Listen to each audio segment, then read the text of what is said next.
हनुमान जयंती की शोभा यात्रा के दौरान दिल्ली के जहांगीरपुरी में पहले हिंसा भड़की, फिर 4 दिन बाद जहांगीरपुरी में बुलडोजर पहुंच गया। बस इसी पर सियासत भड़क गई। पूरा विपक्ष एक साथ बोलने लगा कि ये तो बदले की कार्रवाई है और एमसीडी बोलती रही कि ये अतिक्रमण पर आक्रमण है, हिंदू मुसलमान से कोई लेना देना नहीं है। लेकिन अब जहांगीरपुरी के बाद बुलडोजर का रुख शाहीन बाग की तरफ हो गया। वही शाहीन बाग जहां सीएए एनआरसी के खिलाफ सबसे लंबा विरोध प्रदर्शन चला। ऐसे में शाहीन बाग पर सियासत गरमा रही है। आम आदमी पार्टी ने बीजेपी दफ्तर के बाहर विरोध का तंबू गाड़ दिया तो मेयर ने कहा है कि शाहीन बाग में सरकारी जगहों पर अतिक्रमण हुआ है, उसको हटाया जाएगा।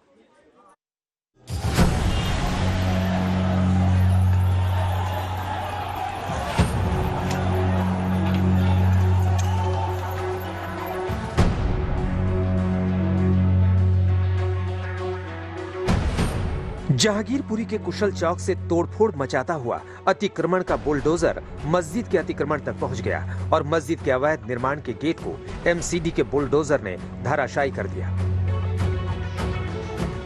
करीब 3 घंटे तक बुलडोजर ने अतिक्रमण में जोरदार आक्रमण किया। आगे बुलडोजर ने और तोड़फोड़ मचाया। सुप्रीम कोर्ट ने जहांगीरपुरी में बुलडोजर का पंजा जाम कर दिया। जहांगीरपुरी में तो बुलडोजर रुक गया, लेकिन अब एमसीडी के बुलडोजर का मुंह दिल्ली के शाहीन बाग की तरफ मोड़ने की तैयारी शुरू हो गई है। अतिक्रमण हटाने के लिए बुलडोजर तैयार कर लिए गए हैं, लेकिन तोड़फोड़ से पहले सियासत शुरू हो गई है।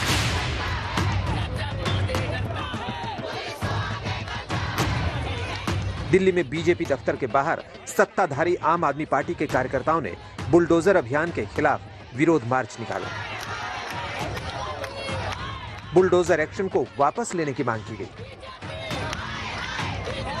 आप देख सकते हैं कि विरोध की तख्तियों के साथ कैसे महिलाएं बीजेपी के खिलाफ नारेबाजी कर रही हैं।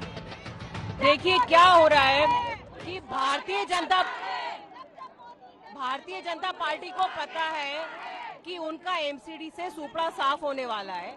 इसी से डर के उन्होंने एमसीडी के चुनाव पोस्टपोन करवा दिए हैं और अब आखिरी के कुछ जो महीने और सप्ताह उनके पास बचे हैं, उनके पार्षद जो हैं वो इलीगल वसूली कर रहे हैं हर एरिया से। वो लोगों को डरा रहे हैं, धमका रहे हैं कि अगर तुमने हमें पैसे नहीं दिए तो हम तुम्हारे घर पे बुलडोजर चलवा देंगे। उसी के खिलाफ आज हमने यहाँ पे धरना प्रदर्शन किया है। हम आपको बता दें कि जहांगीरपुरी में तोड़फोड़ पर ओवैसी और कांग्रेस ने लीड ले ली थी। अतिक्रमण पर सवाल उठाते हुए पहले ओवैसी जहांगीरपुरी पहुंचे और उन्होंने बिना नोटिस के बुलडोजर के एक्शन पर सवाल उठाए और केजरीवाल सरकार पर भी निशाना साधा। बगैर नोटिस दिए इन लोगों को तोड़ना बीजेपी का सरकार का करता हूं। उसके बाद कांग्रेस का दल जहांगीरपुरी पहुंच गया और अजय माकन ने भी तोड़फोड़ से पहले नोटिस का मुद्दा उठाया और चीख कर कहा कि बिना नोटिस के तोड़फोड़ नहीं हो सकती है। कोई भी धार्मिक जगह, चाहे वो मंदिर हो, मस्जिद हो, गुरुद्वारा हो, जब तक एलजी की रिलीजियस कमेटी उसको अप्रूवल नहीं दे सकती, उसका ईंट भी कहीं पर नहीं हटाया जा सकता। ये मेरे पास में 1991 का और 2015 के आदेश है। ये कोर्ट का आदेश है और मैं भारत सरकार का पूर्व आवास मंत्री खुद ये कह रहा हूँ कि कोई पॉलिसी नहीं है कि बगैर नोटिस दिए किसी को भी हटाया जा सकता है। इसके बाद जहांगीरपुरी में लेफ्ट नेताओं से लेकर टीएमसी और समाजवादी पार्टी के नेता भी पहुंच गए। लेकिन शाहीन बाग में तोड़फोड़ से पहले आम आदमी पार्टी फ्रंट फुट पर है और बुलडोजर का विरोध कर रही है। लेकिन इस बार एमसीडी पूरी तैयारी के साथ है ताकि कोई नोटिस वाला सवाल ही ना उठा सके। पहले साउथ एमसीडी ने एक सर्वे करवाया जिसमें राजधानी के कई इलाकों में अतिक्रमण के खिलाफ बुलडोजर के इस्तेमाल की बात कही गई। अब आपको दिखाते हैं दक्षिण दिल्ली के कौन कौन से इलाकों में अतिक्रमण पर एमसीडी की नजर है। दक्षिण दिल्ली के 3 वार्ड में एमसीडी का जांच अभियान चला। जैतपुर, सरिता विहार, मदनपुर खादर में एमसीडी ने अतिक्रमण की जांच की। एमसीडी के मुताबिक शाहीन बाग में भी सरकारी जगहों पर लोगों ने अवैध कब्जा कर लिया है और इन तमाम जगहों पर कार्रवाई की जाएगी। दक्षिण दिल्ली म्युनिसिपल कॉर्पोरेशन के मेयर ने अतिक्रमण का सर्वे भी किया और अब एसडीएमसी के मेयर निगम के अधिकारियों के साथ बैठक कर रहे हैं।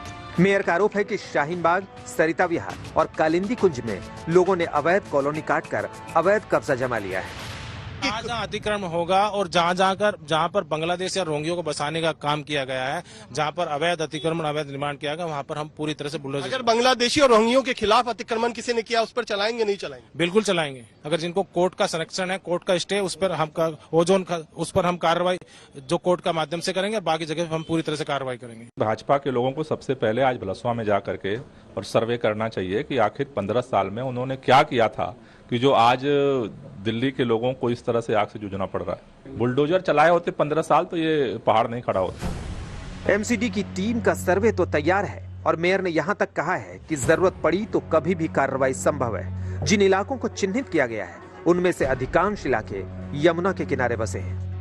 जहांगीरपुरी के बाद दिल्ली के कई इलाकों में बुलडोजर चलेगा और इन इलाकों में एक इलाका है शाहीन बाग, जहां पर हम मौजूद हैं। अगर यहां की आप बात करेंगे तो ये सड़कें जो इस वक्त यहां पर आपको नजर आ रही है, जहां पर सरपट गाड़ियां दौड़ रही हैं, एक वक्त था सीएनआरसी के प्रोटेस्ट का, जब इन सड़कों पर जाम लगा हुआ था, इन सड़कों पर सरकार के खिलाफ विरोध हो रहा था। इन सड़कों पर आपने तमाम सेलिब्रिटीज को देखा होगा, इतिहासकारों को देखा होगा, साहित्यकारों को देखा होगा, लेकिन जब बुलडोजर का जिक्र आता है तो एक बार फिर शाहीन बाग का मुद्दा गर्मा जाता है। लेकिन शाहीन बाग की बात करें उससे पहले आपको दिखाते हैं बुलडोजर कहां चल सकता है। सामने देखिए, ये मेट्रो लाइन आपको नजर आ रही है, श्रम विहार का इलाका। ये कहा जा रहा है कि उस पार बड़ी संख्या में बांग्लादेशी और रोहिंग्या रहते हैं और वहां पर अवैध निर्माण बड़े पैमाने पर किया गया है, जहां पर बुलडोजर चल जाएगा। बुलडोजर के टारगेट शाहीन बाग से पहले ही सियासत के शोले बरसने शुरू हो गए। ओवैसी से लेकर महबूबा मुफ्ती तक इसे अल्पसंख्यकों के खिलाफ बुलडोजर की चोट बता रहे हैं। चलिए तोड़िए आप 77% जो अनप्लान को तोड़ेंगे, आप नहीं तोड़ेंगे। आप सिर्फ मुस्लिम समुदाय को एक कलेक्टिव पनिशमेंट देना चाहते थे। पूरे मुल्क में कोई कानून की कोई पासदारी नहीं है, जिसको दिल करता है वो जो करना चाहता है। कोई जाके बुलडोजर लेके किसी का मकान गिराता है, किसी का दुकान गिराता है। हालांकि एसडीएमसी के मेयर का दावा है कि बुलडोजर के निशाने पर मुख्य रूप से अवैध रूप से बसे रोहिंग्या और बांग्लादेशी हैं, जिन्होंने इलाके में अवैध कब्जा जमाया है। हम आपको बता दें कि ये वही शाहीन बाग है जहां सीए और एनआरसी के खिलाफ करीब 100 दिन तक धरना प्रदर्शन चला था और शाहीन बाग सुर्खियों में रहा था। कुमार कुणाल के साथ सुशांत मेहरा।